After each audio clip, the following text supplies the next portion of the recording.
Bonsoir à vous toutes et bonsoir à vous tous. Nouveau numéro de Bonsoir le Béarn enregistré au cœur de notre plateau délocalisé que nous avons installé sur le marché d'Orthez. Une émission enregistrée mardi, donc à l'occasion de ce marché. Des marchés que nous animons, vous le savez, avec les équipes de Créa Sud pour le compte de la communauté des communes de la Cortèze sous la bannière des Festi-Marchés depuis le début du mois d'août et ce jusqu'au 29 août. Les marchés d'Artix, de Mourinx, mais également de Puyot, d'Arthez, de Béarn, de Monin et donc d'Orthez sont animés soit avec un podium animation que nous délocalisons avec notre plateau télé, soit avec des groupes musicaux qui viennent donner encore plus de vie à ces marchés qui n'en manquent pas.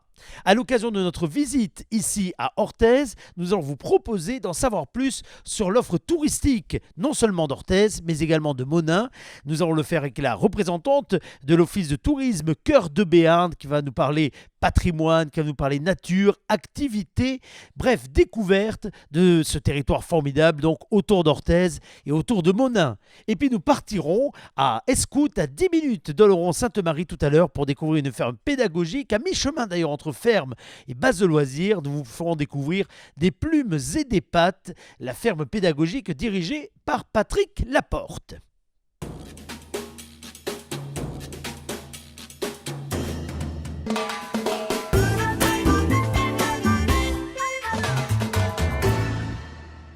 De retour sur ce plateau installé donc au cœur du marché d'Orthez, juste en dessous de la salle Francis Planté pour parler maintenant encore davantage de tourisme en compagnie de Sylvie Buss qui représente l'Office de tourisme.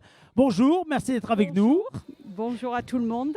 Votre territoire ne manque pas, celui dont vous faites la promotion, celui que vous représentez, celui sur lequel vous fédérez tous les acteurs du monde touristique. Votre territoire ne manque pas d'atouts, avec évidemment un trait d'union laissé à l'histoire, à la partie historique de celui-ci, mais également des innovations autour de l'aspect patrimoine autour de la ville. Nous en parlerons dans quelques petites minutes. Pour celles et ceux qui ne connaîtraient pas cette région, comment est-ce qu'on peut qualifier le patrimoine orthésien? Déjà, on peut dire qu'Orthez est une ville riche puisque nous avons un patrimoine qui est encore très présent. Donc, et de nombreux monuments témoignent encore de la richesse d'Orthez, puisqu'Orthez a été une ancienne capitale médiévale. Oui. Donc, nous avons des visites guidées qui sont organisées, mais nous avons également des plans guides que nous donnons à l'Office de tourisme pour les personnes qui veulent faire ces visites en autonomie. Et notamment, c'est formidable ça. Voilà, ce sont des visites donc guidées, expliquées, avec un cheminement qui est donné. Et ainsi, les gens peuvent visiter le vieil Orthez, donc avec le patrimoine incontournable tel que le château Moncade, Oui. Qui est le château du prestigieux Gaston Phébus. Donc malheureusement, les dernières intempéries ne permettent pas de visiter l'intérieur du donjon parce qu'il y a eu quelques petits dégâts, mais toutefois, il y a des visites guidées, notamment à 15 heures. Donc pour visiter l'extérieur du château, donc il y en a le mardi après-midi, le jeudi et le samedi après-midi à 15 heures avec un guide donc d'Orthez Animation. On peut avoir tout l'historique du château et ainsi pallier le fait qu'on ne puisse pas rentrer à l'intérieur de la tour. Alors Orthez, c'est la ville qui est associée évidemment également à Jeanne d'Albret pour toute la partie historique. Et il y a un musée Jeanne d'Albret qui est au cœur de la ville et qui est à visiter. Tout à fait. Alors le musée Jeanne d'Albret, donc Jeanne d'Albret, on le sait tous, c'est la mère d'Henri IV. Oui. Et donc il y a le musée du même nom. Et donc ce musée retrace plus de 4 siècles d'histoire, donc depuis la Réforme jusqu'à la Renaissance, de l'évolution du protestantisme. Donc ce musée se visite, donc il est situé en plein cœur de la ville, avec à l'arrière les petits jardins à la française. Oui. Et ce musée donc propose des visites guidées, donc tous les jours à 15 heures. Il suffit donc de se présenter directement au musée où on peut s'inscrire également en ligne. Et là, le protestantisme et toute son histoire n'auront plus de secret pour vous. Et vous verrez également cette prestigieuse maison intérieure, extérieure.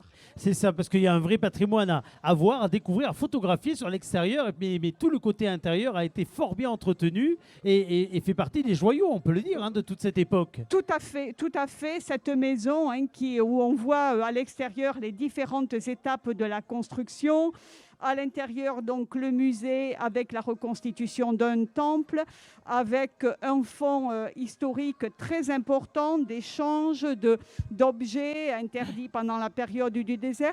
C'est vraiment une visite très intéressante qui garde la thématique du protestantisme, mais étant rattachée à l'histoire de France, on y apprend énormément de choses. Absolument. Alors, on vient de parler d'Orthez, et encore, on est passé rapidement, parce qu'on aurait pu parler du Pont-Vieux. Du Pont-Vieux, qui est le fleuron et qui est l'emblème de la ville. Donc le Pont-Vieux, incontournable monument d'Orthez du XIIIe.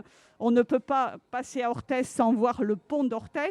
Donc effectivement, voilà, c'est je vais dire, presque le monument numéro 1 de notre ville. Absolument. Et puis, donc je disais, on va quitter Orthez, parce qu'il y a d'autres richesses dans cette zone géographique formidable, dans ce bassin de vie, et notamment du côté de Monin, où il y a un véritable dynamisme de la part des vignerons. On en a souvent parlé dans cette émission, mais il y a également le patrimoine pierre, et j'ai envie de dire, qui existe à Monin, et qu'il faut profiter et qu'il faut visiter.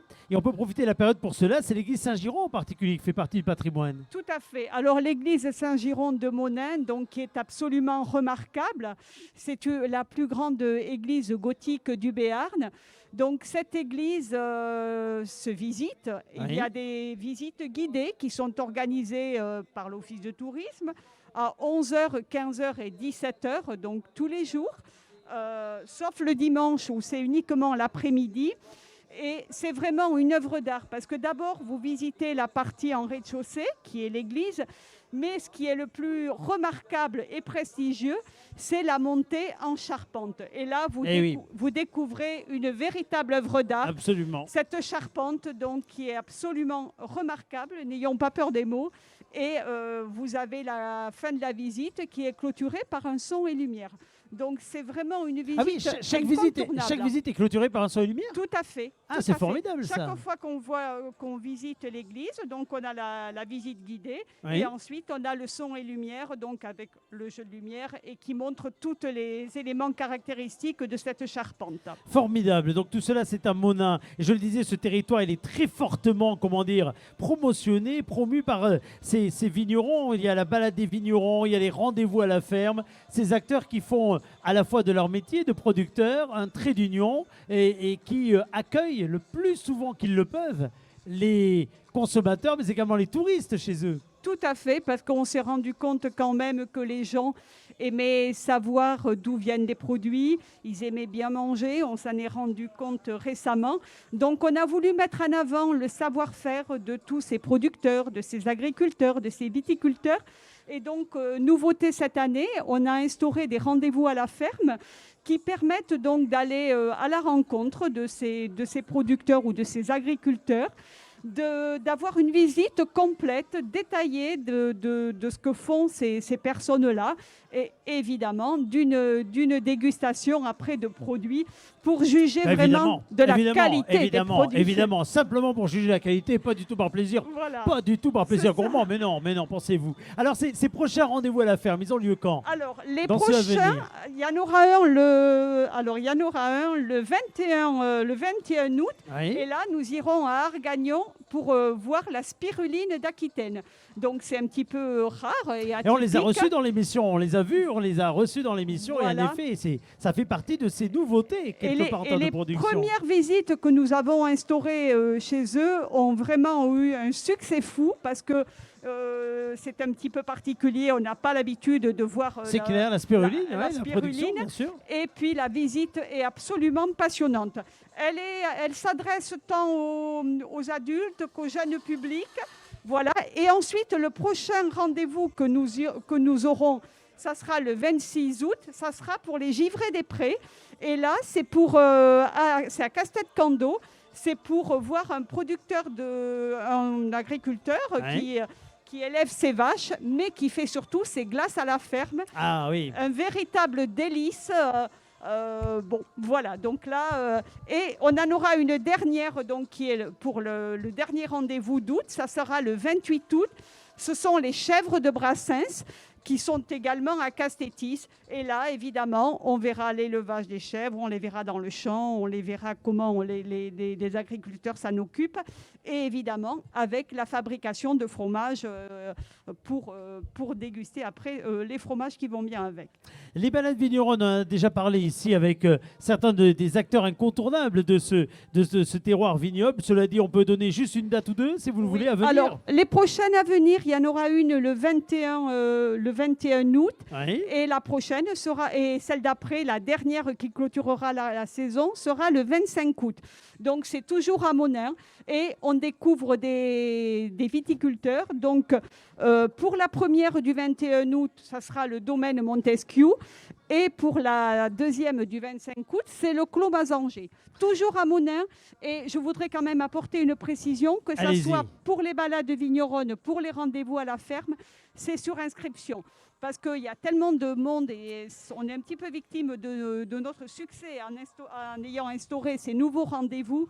Il est important de s'inscrire. De s'inscrire, mais surtout vu la période, pour aussi avoir une capacité d'accueil qui respecte évidemment la distanciation et les gestes barrières, tout comme vous le faites d'ailleurs, y compris dans ce plateau qui est un peu plus sécurisé, mais vous avez souhaité conserver le masque et c'est ce qu'on peut recommander évidemment aussi à ceux qui pratiquent ces différentes visites, évidemment. Toutes les mesures sont respectées en matière d'hygiène et de sécurité. Absolument. Un dernier mot, parce qu'on a pris beaucoup de temps, mais je ne voudrais pas terminer sans parler évidemment sport, parce que, alors sport nature, le sport découverte qu'on a plaisir à pratiquer, notamment l'été, puisque vous avez la possibilité sur ce territoire de louer des canoës et de partir sur les eaux pas toujours paisibles que nous avons ici dans le coin. Quand je dis pas toujours paisible, c'est juste pour se faire, allez, on va dire le petit frisson, mais rien de dangereux. Quelques sensations, voilà. Ça. Effectivement, puisque la chaleur est annoncée de nouveau là pour les jours à venir. Quoi de mieux que d'aller louer une embarcation sur le Gave de Pau, soit du canoë, soit du paddle. Donc pour le paddle, on reste dans une zone calme. Pour le canoë, c'est un petit peu plus tumultueux, à peine. Et donc, on peut faire de la descente à la base d'Orthès Nautique.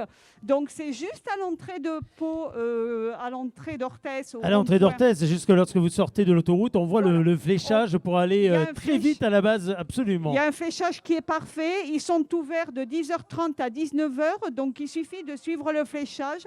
Là aussi, il est prudent de réserver, mais c'est vraiment de belles sensations et une bonne activité. Un bon moment, absolument. Un bon moment pour se détendre et pour profiter, voilà.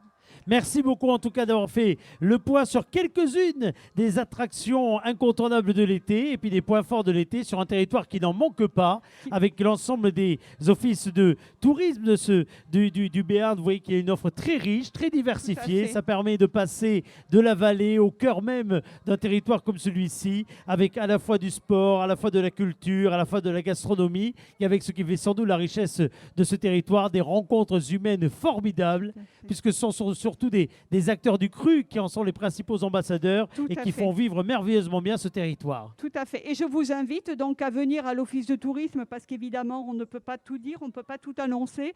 Nous avons un programme très détaillé de tout ce que l'on peut proposer et tout ce qu'il est possible de faire en cœur de Béarn. Merci beaucoup. Ce cœur de Béarn qui bat très très fort, vous le savez, tout comme le cœur d'Orthez a battu très fort à l'occasion de ces festi-marchés organisés ici même. C'est là que nous avons mis en place ce plateau qui fait que nous enregistrons en matinée sous le soleil. Ça nous fait du bien et ça nous fait plaisir, ces différentes émissions et ces différents plateaux. Merci d'avoir été avec nous. Il en sera de même samedi à Mourinx, puisque samedi matin, nous serons sur le marché de Mourinx. Lundi prochain, nous serons à Monin. Mercredi plutôt, nous serons mercredi 26 à Artix.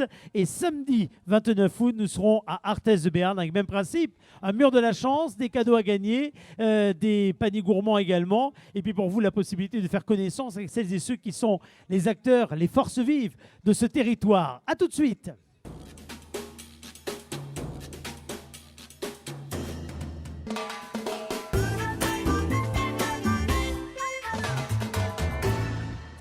Patrick Laporte, bonsoir. Et bonsoir tout le monde. Merci d'être avec nous. Vous êtes le gérant de la ferme pédagogique des plumes et des pâtes que vous avez créée en août 2018 à Escout, à 10 minutes d'Oloron-Sainte-Marie. J'ai dit ferme pédagogique, mais est-ce que c'est une ferme pédagogique ou est-ce que ce n'est pas aussi une sorte de base de loisirs?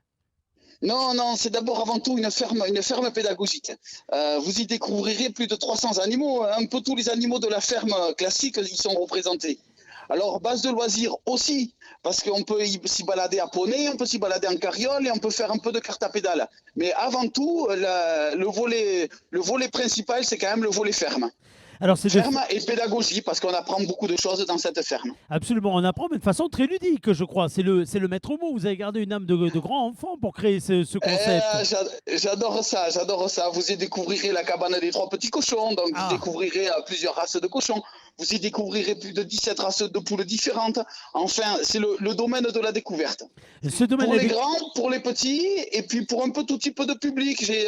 Je propose aussi des jeux pour des scolaires, hein, des chasses au trésor, des courses d'orientation, des rallyes photos, ce genre d'animation un peu ludique qui permet de découvrir tout en s'amusant.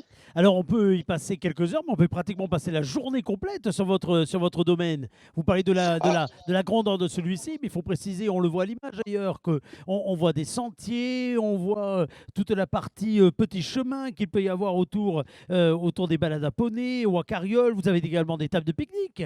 Donc, on peut vraiment y passer la journée. Tout à fait. Et moi, quand j'ai découvert ce site, je suis tombé amoureux de ce site-là pour la diversité des milieux. On a des milieux très ouverts, une ligne de crête avec un panorama sur les Pyrénées assez exceptionnel. Et puis en même temps, des milieux un peu plus confinés, des milieux en forêt, des milieux en bord de rivière. Donc il y a une diversité d'ambiance qui est assez caractéristique de ce site, une grande diversité d'ambiance. Donc venir ici, c'est découvrir des paysages, c'est découvrir des ambiances, un environnement naturel et préservé et des animaux. Oui, on peut y passer la journée. Certes, bien des personnes y viennent pour pique-niquer. Donc, jour à 11h, ils amènent le pique-nique, ils déjeunent sur les tables de pique-nique. Il y a des tables de pique-nique un peu partout sur le site. Et puis l'après-midi, une petite balade en carriole ou une petite balade à poney pour finir la découverte. Alors, mais la conception, quelque part, de ce parcours, entre guillemets, pédagogique, mais aussi des décors, parce que là, on le voit sur les images, il y a des décors, tentes d'Indiens pour s'abriter de la chaleur. Ça, c'est pour les poules, j'imagine, que vous avez fait. C'est pour les poules, c'est pour les poules, c'est les poulaillers, tout à fait. Vous avez également donc, ces fameuses cabanes, là, des trois petits cochons qui rappellent en effet le conte. D'où viennent les idées? C'est vous qui concevez tout ça?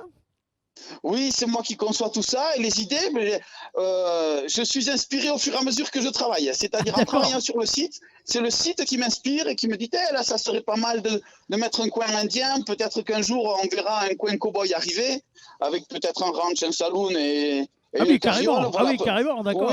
Oui. Ouais, petit à petit, on essaye de lancer des thématiques. Donc voilà, il y a des contes qui apparaissent, il y a des thématiques qui deviennent fortes sur le terrain petit à petit. Ouais. Alors, cela dit, à ce côté ludique, mais on est bien d'accord qu'il y a un vrai respect à la fois évidemment des animaux, mais aussi de la façon dont ces animaux sont élevés, dont peuvent grandir, peuvent quelque part être dans un espace dans lequel ils se sentent bien. Le bien-être animal, c'est important chez vous.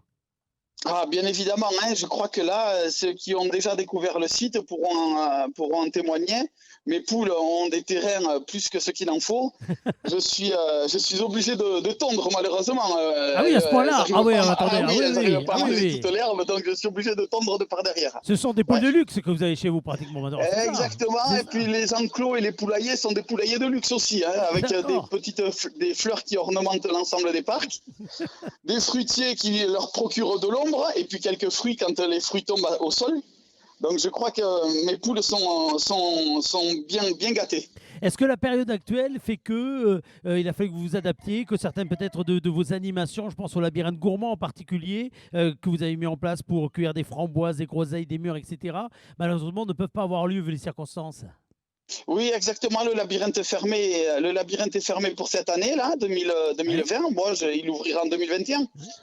Mais l'idée, c'est quand même d'accueillir le plus grand nombre. Il faut dire que vous avez la place chez vous. Pour celles et ceux qui veulent respirer, découvrir, s'amuser, s'aérer, c'est le lieu idéal.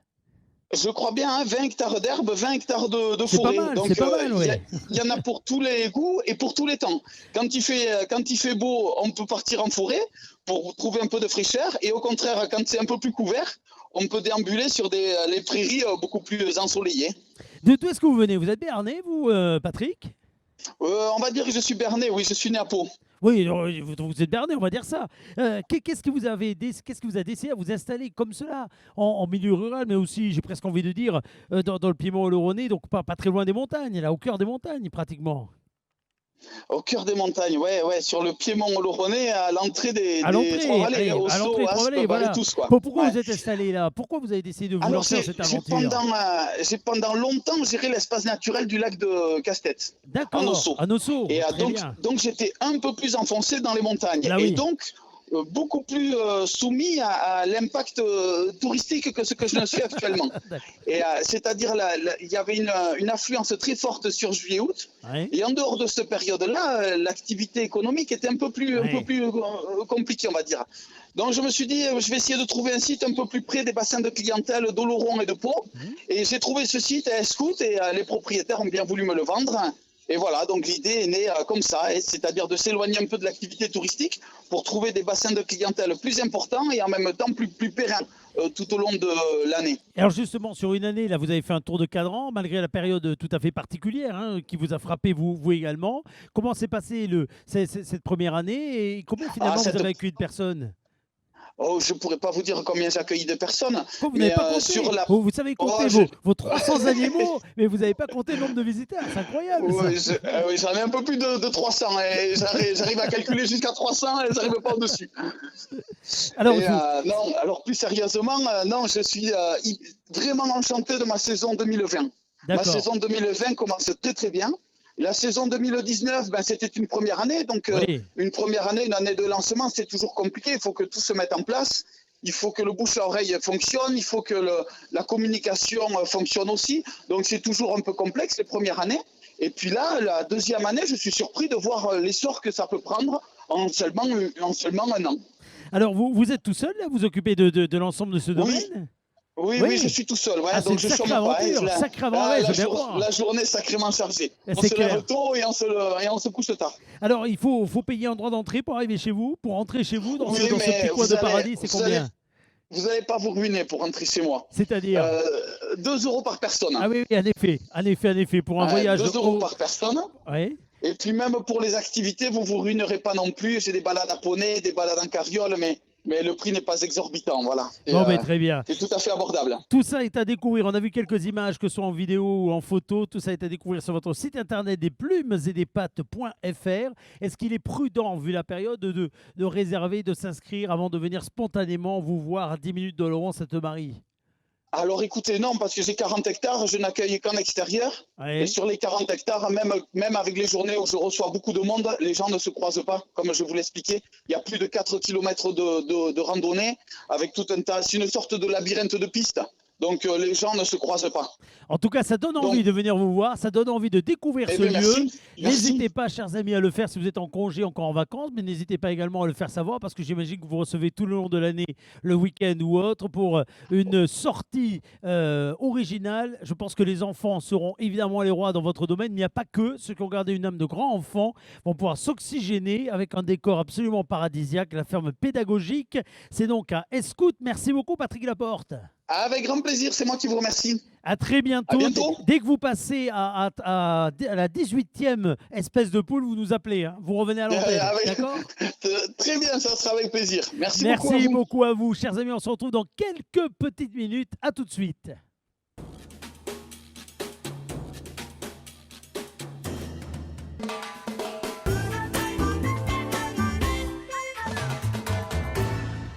Voilà pour cette émission, nous allons quitter le marché d'Orthez qui a accueilli notre plateau en ce mardi matin où nous avons enregistré ces 3 émissions pour vous donner rendez-vous samedi matin à Mourinx. C'est là que nous vous ferons vivre cette nouvelle édition de Festi-Marché, que nous enregistrerons les émissions de la semaine prochaine. D'ici là, nous allons partir demain pour une autre balade touristique puisque demain, nous allons faire connaissance avec les atouts qui n'en manquent pas du territoire du Béarn des Gaves. Nous serons avec Cécile Bergès-Casalou, la directrice de l'Office de tourisme du Béarn des Gaves. Nous parlerons des atouts de Sauveterre, de Salis de Béarn, de Navarinx, parce que oui, ici en Béarn, on a partout de formidables choses à partager et de formidables moments à vivre ensemble. À demain, 18 h.